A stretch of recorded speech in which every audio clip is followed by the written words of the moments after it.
Welcome to Watch Symposium. I'm Austin. All right, walking and talking, and that's something I usually don't do. I don't know how it'll come out. I don't know if it'll be too shaky or what, but we'll do it. So, Sophie and I just went swimming. We had our lesson today. She had her lesson. And usually when I take her swimming, I wear my Casio. Well, I don't wear it in the pool. You're not allowed to wear watches in the pool, and they're really strict about that. I tried to wear my Casio one time, and immediately they asked me to take it off. I saw Mother trying to wear a Apple Watch. She got about 5 seconds in before they told her to take it off. So they're really strict about it. I don't know why. Maybe it's because they're afraid it could scratch the child, or it could get damaged or lost, or, you know, I don't know. There's I'm sure a few reasons, but whatever the reasons, I usually take my Casio because it's a little safer. We change and we put our stuff into a locker that has a key, and you can strap the key to your wrist or your ankle, but I usually don't. I just put it in our bag that sits poolside, and for, I guess, 40 minutes, I don't even think about the bag, and my key is in there. So it's possible that someone could very easily get my bag, take out the key, go down, open the locker, take out my watch, and they could even return the key probably, and nobody would notice. I certainly wouldn't notice. I'm concentrating on other things. And the chances of that are probably less than 1%. In fact, I think you could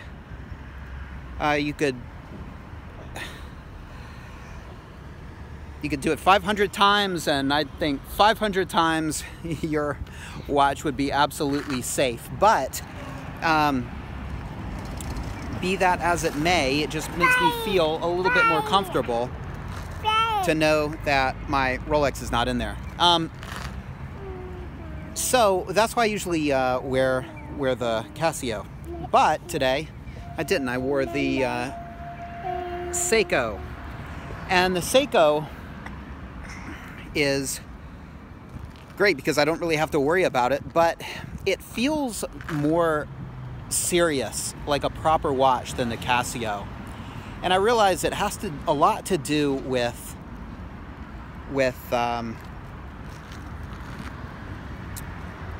strap material. And so that's what I want to talk about today as I prop up my phone. Strap material. I'm a metal bracelet kind of guy. I love metal bracelets, and I think one of the reasons I like metal bracelets so much is because they seem more lasting and eternal than any other type of bracelet. I don't think I could ever buy a watch on a leather strap, because I look at leather straps. First of all, they're not something you could take in water, and that's kind of a requirement. I really like waterproof watches. Watches that can handle water and splashes. But that would be one other reason why I wouldn't want to go with a leather strap, because I look at them as temporary. And and I think if you look at it like that, I think you probably could enjoy it more. But I tend to want to look at a watch as something that lasts. But then if it's got a leather strap, it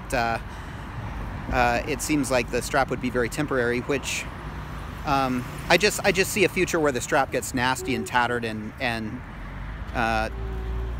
disgusting and has to be changed. And I guess if you just resign yourself to that, not a big deal. Anyway, so I've always, though, been more inclined to like metal straps, metal bracelets, I should say. And And it is because it just seems more lasting. I look at a watch with a metal bracelet and I think to myself, now that is a watch that'll last for decades. But the fact of the matter is, watches really aren't eternal. A Rolex certainly seems it, but I would say the lifespan of a Rolex probably is about, what would you say, 100 years? I mean, you look at these 1940s Rolexes and they look like they're on their last leg. It looks like their time will run out, so to speak. I just can't. Mama. Yeah, we're going home to see Mama soon. I just can't think that that you could keep it running indefinitely. It would probably mean introducing aftermarket parts because you're not going to be able to get for an old watch. You're not going to be able to get authentic parts.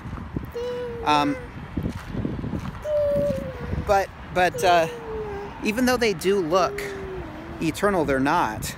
And you know, it's interesting because Rolexes they're really nice.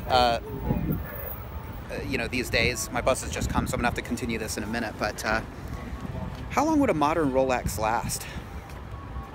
Like a Batman, a GMT Master 2 BLNR. How long would it last? From 2018 on. 100 years? What's the lifespan? I think more than one of those older subs. Anyway, more later. Okay, I'm back. So, by the way, she did a great job swimming today. I think this is going to be the one that goes snorkeling with me and scuba diving with me. She seems a lot less risk averse than her sister, who, when her sister was a baby toddler, she'd want to go up and down stairs, but she was really careful. She'd always insist on holding my hand, which is great because you don't have accidents like that. But this one's a bit different. This one has no problem trying it on her own, and I don't know if it's just not as risk averse or unparalleled confidence. I don't know what it is, but yeah, a long flight of stairs down, and she can barely walk on a flat surface. And she's like, "Yeah, I got this." So I think she'll.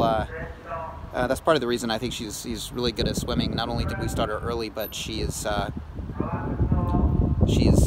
little bit more adventurous.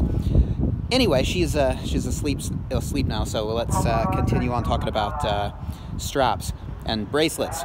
And as I was saying, there's something, and by the way, you can hear this announcement in the background. They've got sometimes announcements in the city and stuff, and so just have to... Okay, it just stopped. Okay. Now, where was it? Yes, bracelets, straps. Love a metal bracelet. I love a metal bracelet, and I don't like integrated bracelets. I like bracelets you can take on and off and change. And you know, I love putting on a NATO every now and then, and putting on a leather strap every now and then. But it's a rare occasion. In fact, yesterday I was thinking, hey, should I put one of my leather straps on here? And I thought, no, I shouldn't. I think this looks much better, and I decided against it. What I wanted to do is I wanted to fiddle with it. I wanted to play with it, and I thought, hey, a strap. But I realized I didn't really want to wear a strap. And yeah, a brown strap and a white metal watch. It's all right. I think gold watches look a little bit better with leather straps. In fact, I just don't think leather straps look so great. I got to be honest. I just think a metal bracelet looks stronger. It looks more lasting and eternal, as I said before, and it looks much more a part of the watch. Of course, you know, when you're talking Rolex sports watch, the bracelet is a huge part of the total package. You know, a lot of people look at a watch as the head only, and they kind of conceptualize a watch as the head, and then the bracelet or the strap as separate, which is it's interesting to do it like that. I don't think I could ever buy a head-only watch. I've always thought that it might be a good idea because it would force me to sort of come to grips with a non-dedicated strap or bracelet.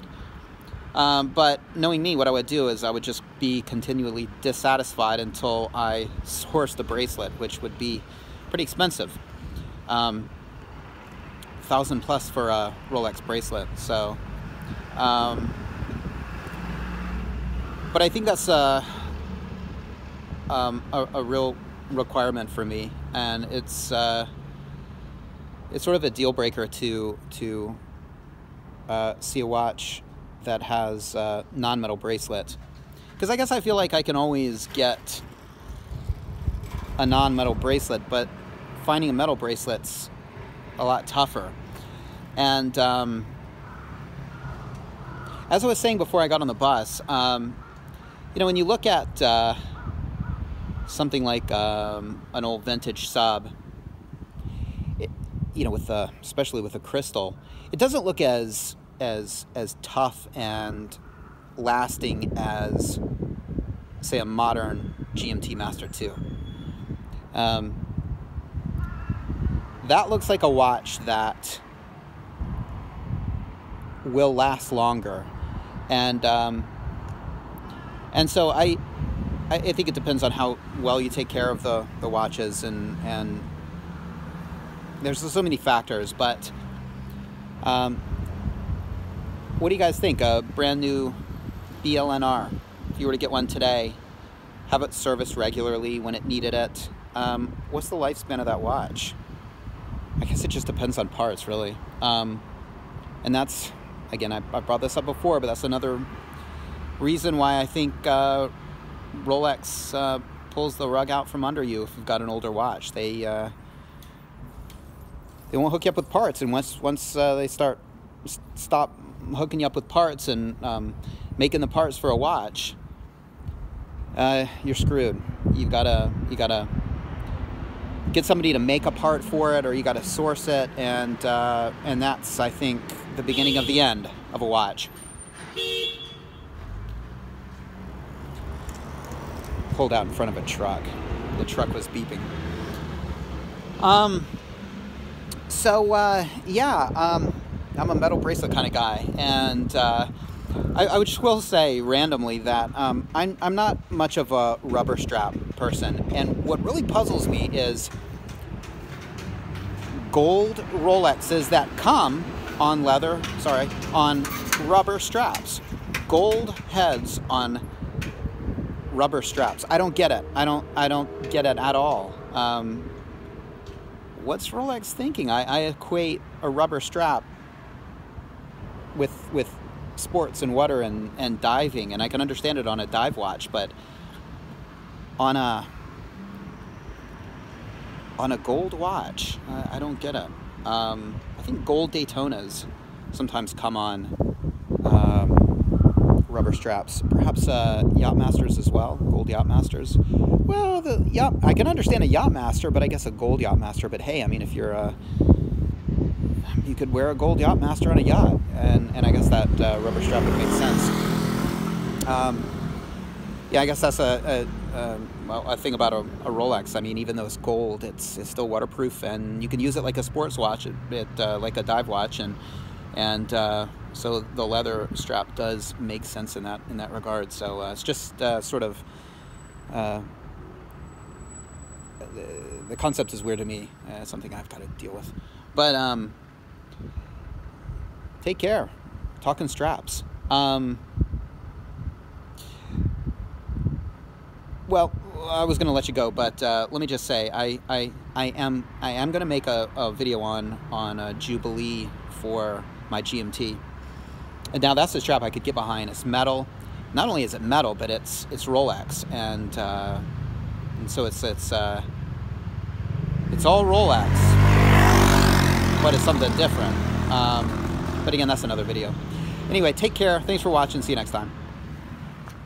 Okay, P.S. I'm not quite done. I thought of something else I wanted to say in terms of bracelets and straps. Okay, and here it is. One other thing about bracelets is that, you know, and I mentioned this before, it's kind of part of the whole package, and they're real interesting design elements. And when you're looking at a watch, looking at the design elements of the bracelet is huge, and that can actually make or break a watch. It's part of it. It's part of the, you know, it's as important as the dial and the bezel and the cut of the case. So I'll give you one example. Vostok, the Vostok, I want to say 420, the ones that I have, comes with a metal bracelet. It's pretty comfortable, but aesthetically it doesn't do it for me. Part of it is the polish. It makes it look cheap and chintzy, and if it was a flat, what do you call it, brushed bracelet, I think it would look much better. I've got sort of issues with the way Vostok likes the polish. It's not, I think they're trying to make it a little fancier than it is, and I think brushing can look a little bit more tasteful. Like this. Look at this brushed bracelet. It's not shiny and cheap looking, chrome looking like a Vostok bracelet. So you know, there are design elements in bracelets that I really like, and you don't get that with, say, a leather strap. One other thing is that I equate leather straps with dress watches, and I'm not a dress watch guy. Rolex Datejust is about as dress watch as I'd want to go, or something like this. So so yeah, that's another thing. When I see leather, I think dress watch, and when I see and think about dress watches, I think something fragile that you wouldn't want to take to the beach, and you wouldn't want to get in water. So yes, I will add that. Take care, and I will see you next time.